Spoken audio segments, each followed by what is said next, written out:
पूरे भारत की बात मैं कह रहा हूँ, वैसे 70 देश ये लोग कह रहे हैं, बौद्धिक स्तर युवकों का बहुत बढ़ गया है। अगर माता पिता इन सब बातों को नहीं जानते तो अपने बेटे को नास्तिक होने से नहीं बचा सकते। आजकल के वंशधर को, बेटे बेटी को आस्तिक बनाने के लिए माता पिता को बहुत परिश्रम करना चाहिए। आजकल के टेलीविज़न मोबाइल मार्का बच्चों के प्रश्न का उत्तर न देने के कारण वो समझते हैं बाबाओं के यहाँ जाना कंगलों के यहाँ जाना है, बाबाओं को 2 रुपया देना फालतू है, देने वाले क्या है, बुद्धि विकसित नहीं है। हमने सब, लेकिन जो युवक हम लोगों के प्रवचन सुनते हैं यांत्रिक विधा से, उनके यहाँ बौद्धिक स्तर बहुत बढ़ गया। अब सामान्य व्यक्ति उनके बौद्धिक स्तर से प्रश्न किए गए का उत्तर भी नहीं दे सकता। इसलिए हमने कहा धैर्यपूर्वक शास्त्र सम्मत तथ्यों को दार्शनिक वैज्ञानिक व्यावहारिक धरातल पर व्यक्त करना चाहिए।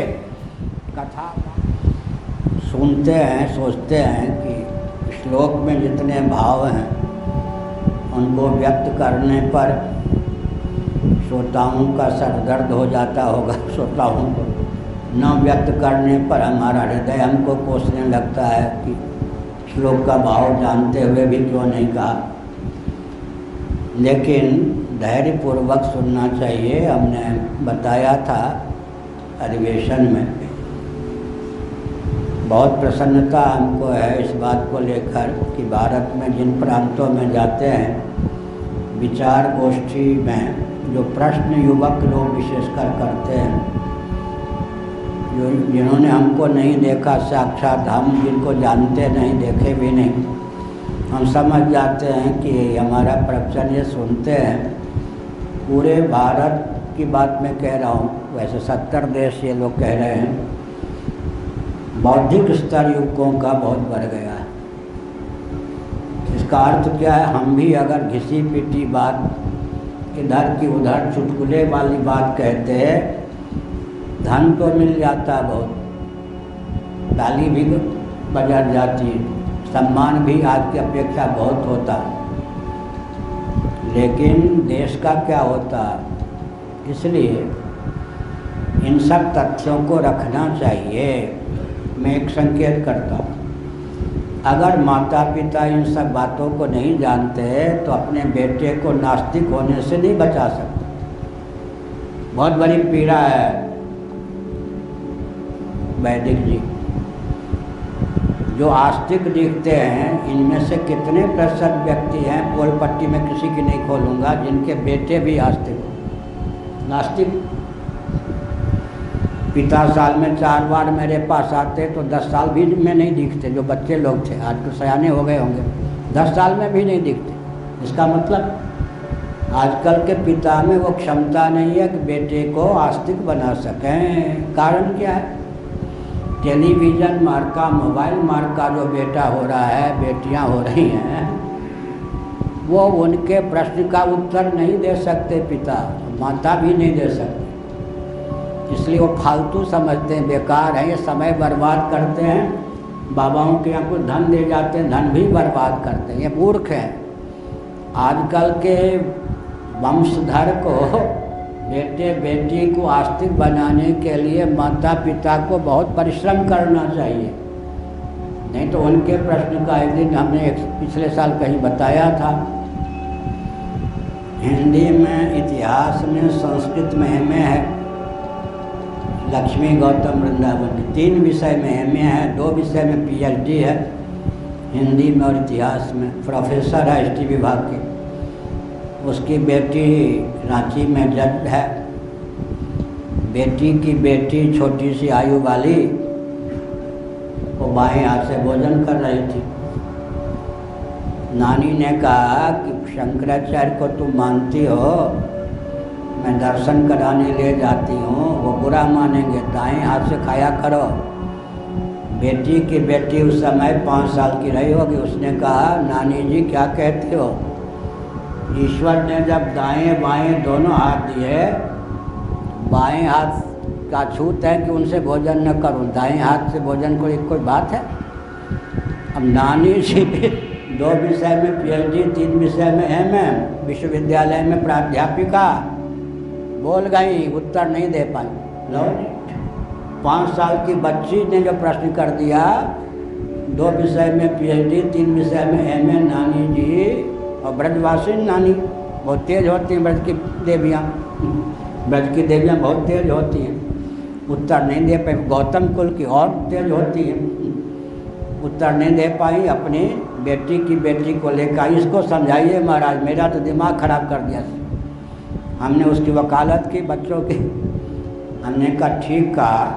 अब कोई कहे कि दाएं आंख से देखा करो, बाएं आंख से मत देखा करो, कोई बात है? जब ईश्वर ने 2 आँखें दी तो प्रतिबंध लगा, बहुत प्रसन्न हुई। देखो हमारे बात का समर्थन करते हैं महाराज। हमने कहा फिर ईश्वर ने बायां पाँव दिया, दायां पाँव दिया, कोई प्रतिबंध लगावे, दाएं पाँव से चला करो, बाएं पाँव से न चला करो, कोई बात है? बहुत प्रसन्न हुई। नानी को कहने लगी तुम्हारे वकालत खत्म। मामा महाराज ने हमारा समर्थन कर दिया। फिर हमने उसको धीरे से बताया, यूँ बाईं हथेली सोते समय छाती पर पड़ जाए क्या दुर्गति होती है? क्या दुर्गति होती है? दाएं बाएं में भेद तो मालूम पड़ जाएगा। कुष्मांड के छोटे फल को तर्जनी उंगली दिखा दें। उंगलियां तो 5 हैं, क्या उंगलियां 5 हैं ना? आकाश, वायु, तेज, जल, पृथ्वी, ये एक्युप्रेशर का मूल शुक्र रहस्योपनिषद। आकाश, वायु, तेज, जल, पृथ्वी, पृथ्वी, जल, तेज, वायु, आकाश, इस ढंग से उंगलियां 5 हैं, लेकिन हर उंगली की चमत्कृति अलग अलग है। इस उंगली में तर्जनी उंगली दिखा दे तो कुष्मांड के फल सड़ जाते हैं। दाएं हथेली अगर छाती पे आ जाए चीत्कार मारता है व्यक्ति। इसलिए हमने संकेत किया कि आजकल के टेलीविज़न, मोबाइल मार्का बच्चों के प्रश्न का उत्तर न देने के कारण वो समझते हैं बाबाओं के यहाँ जाना, कंगलों के यहाँ जाना है। बाबाओं को 2 रुपया देना फालतू है, देने वाले ना क्या हैं, बुद्धि विकसित नहीं है। हमने संकेत किया कि इन सब प्रश्नों का उत्तर तभी दिया जा सकता है, परिस्थिति ने बाध्य कर दिया है। परिस्थिति ने व्यक्ति को बाध्य कर दिया कि आप अपने ज्ञान का स्तर बढ़ाइए। लेकिन जो युवक हम लोगों के प्रवचन सुनते हैं यांत्रिक विधा से, उनके यहाँ बौद्धिक स्तर बहुत बढ़ गया। अब वो सामान्य व्यक्ति उनके बौद्धिक स्तर से प्रश्न किए गए का उत्तर भी नहीं दे सकता। इसलिए हमने कहा धैर्यपूर्वक शास्त्र सम्मत तथ्यों को दार्शनिक, वैज्ञानिक, व्यावहारिक धरातल पर व्यक्त करना चाहिए। कथावाचकों ने और विश्वविद्यालय की पढ़ाई ने विद्या का स्तर इतना गिरा दिया कि हिंदुओं का अस्तित्व ही गड्ढे में जाने लगा। इसलिए हमने एक बार बताया होगा, बुश महोदय, बुश के पिता भी अमेरिका के राष्ट्रपति थे, नाम में भेद, दोबारा अमेरिका के राष्ट्रपति होने वाले थे। उन्होंने एक वक्तव्य दे दिया, हमको लगा कि पूरा क्रिश्चियन तंत्र उन पर टूट पड़ेगा, लेकिन कोई बोला नहीं। बुश महोदय ने कहा मैं जन्मजात क्रिश्चियन हूँ, बाइबल को मानता हूँ, लेकिन बाइबल ने जो सृष्टि के स्वरूप का चित्रण किया उससे बिल्कुल सहमत नहीं हूँ। वैज्ञानिक धरातल पर बाइबल में जो सृष्टि विधा का वर्णन है वो बिल्कुल अपनाने योग्य नहीं है। हो गया, क्या रहे बाइबल की पुजारी। आजकल का बुद्धिजीवी, अमेरिका के राष्ट्रपति की बात है, जो कहते हैं कि जन्मजात, कह चुके जन्मजात क्रिश्चियन हूँ, बाइबल के प्रति आस्थान्वित तो हूँ, लेकिन जो टिप्पणी जड़ दी उसका उत्तर तो कहीं नहीं है। गीता के बारे में कोई कह सकता है? नासदी सूक्तम के बारे में कोई कह सकता है? गीता में जो सृष्टि संरचना का वर्णन है, नासदी सूक्तम ऋग्वेद 10 मंडल केवल 7 मंत्र हैं। नासदी सूक्तम में जो सृष्टि का वर्णन है वह वैज्ञानिक धरातल पर उचित नहीं सिद्ध है। विज्ञान को भी मार्गदर्शन देने की क्षमता हमारे दर्शन शास्त्र में है। जहाँ विज्ञान का अंत होता है वहाँ से वेदांत का प्रारंभ होता है, यह भी कह सकते हैं। इसका अर्थ क्या हुआ? कथा सप्ताह जितनी बात समझ में आ जाए कह दें उतने ही बढ़िया। भगवान नाम कीर्तन भी पर्याप्त है, लेकिन अगर समय है तो खोल खोल कर व्याख्या होनी चाहिए ताकि बौद्धिक स्तर व्यक्तियों का बढ़े, अपने ग्रंथों में व्यक्ति की आस्था हो। इसलिए